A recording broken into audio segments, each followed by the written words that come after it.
Bonjour, bonjour et bienvenue sur notre chaîne Le Chemin d'Akita.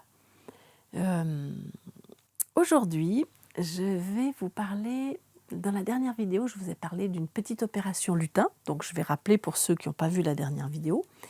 Les opérations lutin, c'était des actions humanitaires de proximité que j'organisais au sein du Chemin d'Akita, souvent avec les enfants et avec mes collègues. On organisait ce qu'on appelait des opérations lutin, c'est-à-dire voilà, quand on entendait parler qu'il y avait de la souffrance quelque part, qu'il y avait quelqu'un qui était hospitalisé ou qu'il y avait quelqu'un qui déprimait, eh bien on organisait des opérations lutins. C'était soit des actions dessins, des enfants faisaient des dessins de chevaux avec des petits mots de soutien, de bon rétablissement, ou alors parfois on faisait des actions humanitaires de proximité un peu plus conséquentes où on déplaçait les chevaux dans certains endroits insolites.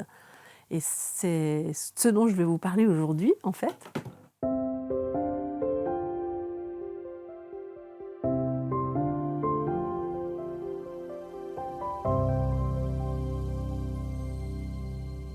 Et donc cette opération lutin, elle a été organisée parce qu'à l'époque, à cette époque, j'accompagnais pas mal d'infirmières qui venaient trouver des ressources auprès des chevaux et puis trouver aussi de la force pour mieux gérer leur travail, leur relation aux patients, leur relation à la hiérarchie, qui était souvent très exigeante et très compliquée pour pas mal d'infirmières. Donc elles venaient faire un travail de connaissance de soi par le biais de la relation avec le cheval. Ce n'était pas forcément pour apprendre à monter à cheval, mais c'était pour trouver des ressources, trouver leur souveraineté, trouver la force de pouvoir dire certaines choses dans leurs équipes, dans leur hiérarchie. Et puis, j'accompagnais une infirmière qui travaillait dans un EMS, qui était donc un établissement médico-social pour... non, c'était pas un EMS en fait, c'était un petit peu différent. C'était, je ne me rappelle plus comment on appelle ça en Suisse, mais en fait, c'était un bâtiment pour des personnes retraitées et âgées qui avaient leur propre appartement. Donc, c'était des personnes qui avaient une certaine autonomie encore de vie, mais à l'intérieur de ce bâtiment, il y avait un service infirmier. Et puis, il y avait une cafétéria, et donc les personnes âgées qui ne pouvaient pas se faire à manger, ils avaient l'occasion de manger à la salle à manger tous les midis, le soir. Et donc cette infirmière, un jour, elle me confie, elle me dit, tu sais, ça me chagrine beaucoup parce que dans les repas, il n'y a pas beaucoup d'interaction entre ces personnes âgées. Elles mangent ensemble, mais elles ne se parlent pas beaucoup. Elle trouvait des fois que l'ambiance était un peu lourde dans ces repas. Et puis, voilà, elles essayaient de mettre un peu de joie, d'animer, tout ça, mais il n'y avait pas beaucoup de... En fait, ces personnes âgées ne faisaient pas le chemin d'animer une discussion ou de parler à son voisin. Et voilà, cette infirmière, elle était touchée par ça. Puis elle me disait, je trouve que c'est tristounet quand même, à cet âge-là, d'avoir si peu de choses à partager encore avec ses voisins. Et, et en parlant comme ça, je dis, écoute, si tu veux, on peut organiser une opération lutin. Je pourrais venir avec 2 petits ânes, et puis on va pénétrer dans la salle à manger à midi pour dire bonjour aux personnes âgées, puis faire un petit câlin aux personnes âgées. Elle avait trouvé ça absolument extraordinaire. Et puis en plus, ces petits ânes, ils avaient une histoire. C'était aussi, ces petits ânes, ils étaient arrivés chez moi parce qu'on avait aussi créé une opération lutin. Donc c'était pas une action humanitaire de proximité destinée aux humains, mais c'était destiné aux ânes, parce que j'étais tombée sur un trafic d'ânes roumains à Seyssel, en Haute-Savoie. Et puis on avait fait dans des états catastrophiques. C'était une année où le marché du salami n'avait pas bien fonctionné. Et le marchand d'ânes là, qui allait en Roumanie pour chercher ces pauvres ânes, ils avaient acheté 80 ânes qu'ils avaient mis dans un seul camion remorque. Ils avaient passé par l'Italie, ils avaient fait une halte en Italie, ils avaient trouvé déjà la moitié des ânes qui étaient morts dans le camion parce qu'ils avaient mélangé les étalons, les ânes poulains, les mères gestantes qui étaient au bord d'accoucher. Enfin, c'était juste une horreur de transport. Ils avaient chargé les ânes qui restaient dans un camion pour la France. Et puis là, j'avais découvert dans un parc des vieux ânes dans des états de maigreur extrême. Ils avaient des babouches parce qu'ils n'avaient pas paré les pieds, enfin voilà. Donc j'avais monté une opération lutin. On avait récolté un peu d'argent et puis j'avais négocié un lot. On avait monté cette opération avec mon ami Anouk Thibault du refuge de Darwin, hein.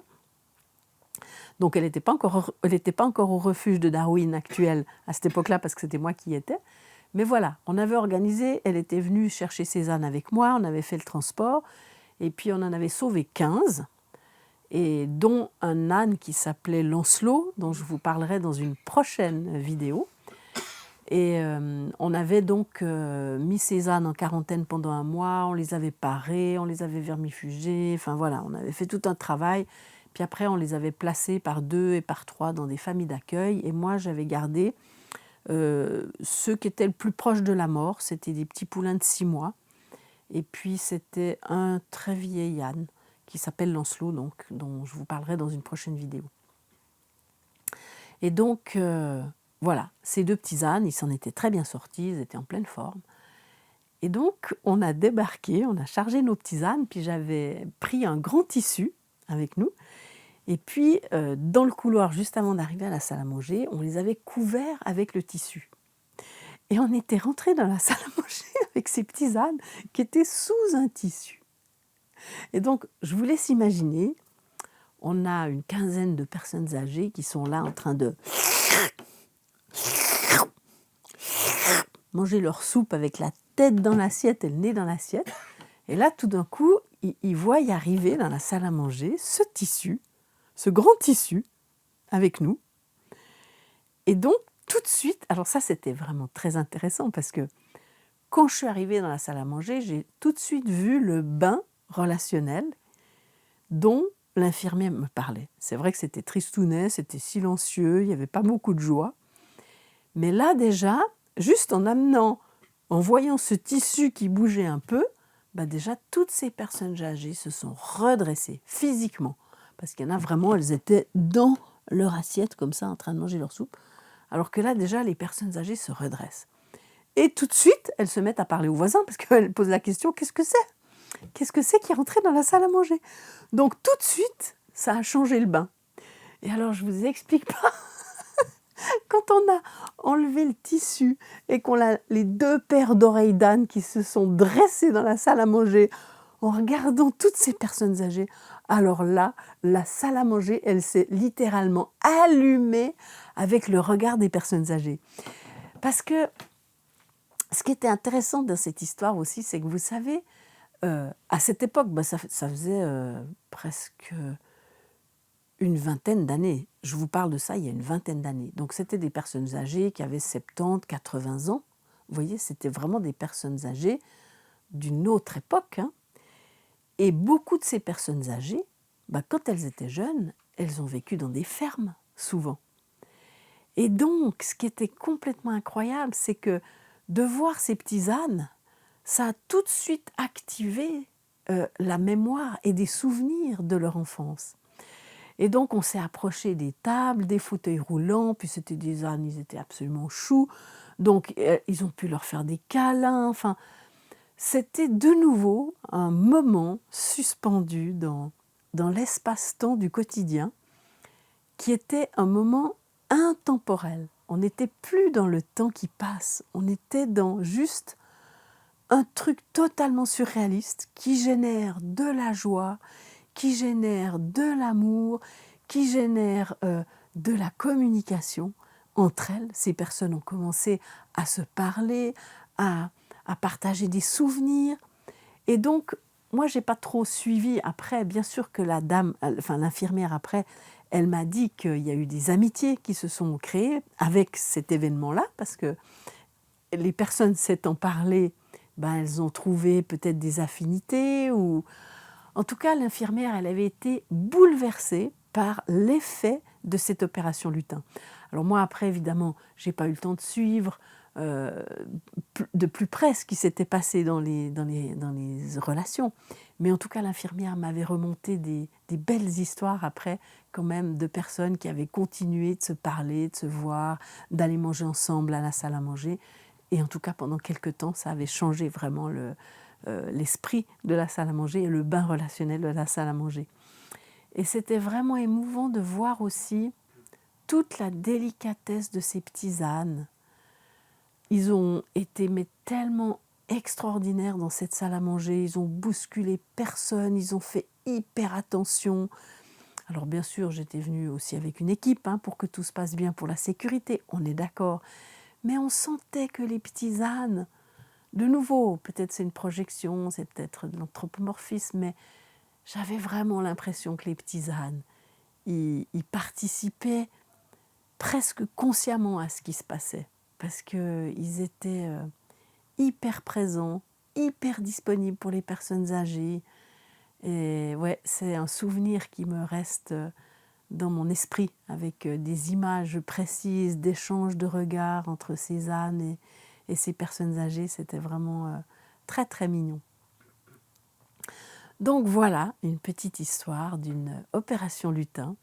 Et puis je ne vous explique pas, ça rendait aussi le chemin d'Akita très vivant. Vous voyez, ce n'était pas juste une école d'art d'être à cheval, ça dépassait le cadre de l'art d'être à cheval.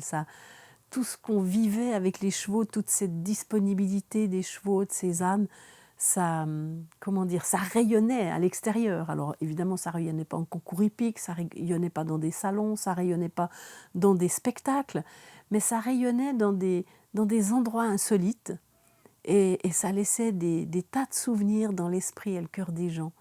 Et je trouvais chouette que mes chevaux puissent contribuer à ça aussi. Donc voilà, j'espère que cette petite histoire, elle vous a mis des images dans les yeux. J'imagine que vous avez pu avoir des images qui se sont élevées. Puis ça, c'est aussi un peu la vocation de ces petites vidéos, parce qu'on nous balance des milliards d'images toutes faites sur Internet, mais ça tue un peu notre imagination. Alors j'espère que ces petites histoires, elles activent aussi l'imagination chez vous et que vous avez pu mettre des couleurs et des images sur cette petite opération lutin qu'on a fait pour ces personnes âgées. Alors voilà, je vous souhaite une belle journée, comme d'habitude, pleine de joie, pleine de gratitude. Et puis n'hésitez pas non plus à faire circuler ces petites vidéos, si vous connaissez des gens qui pourraient être touchés par ces vidéos et que ça pourrait amener un petit peu de baume au cœur à des personnes, n'hésitez pas à partager, n'hésitez pas à vous abonner si vous n'êtes pas abonné. Et puis à appuyer sur la cloche, sur le doigt, je sais pas, sur la petite main, là, il y a tout plein de choses à faire pour faire connaître cette petite chaîne. Enfin, si vous voulez nous aider, ce serait très sympa. Et puis n'hésitez pas non plus à me téléphoner, à m'écrire un petit mail, si vous avez envie de partager aussi quelque chose. C'est avec plaisir que je vous lis et que je vous téléphone aussi, donc on peut se faire un petit téléphone. Alors, belle journée, belle continuation et à très vite pour la prochaine histoire. Au revoir.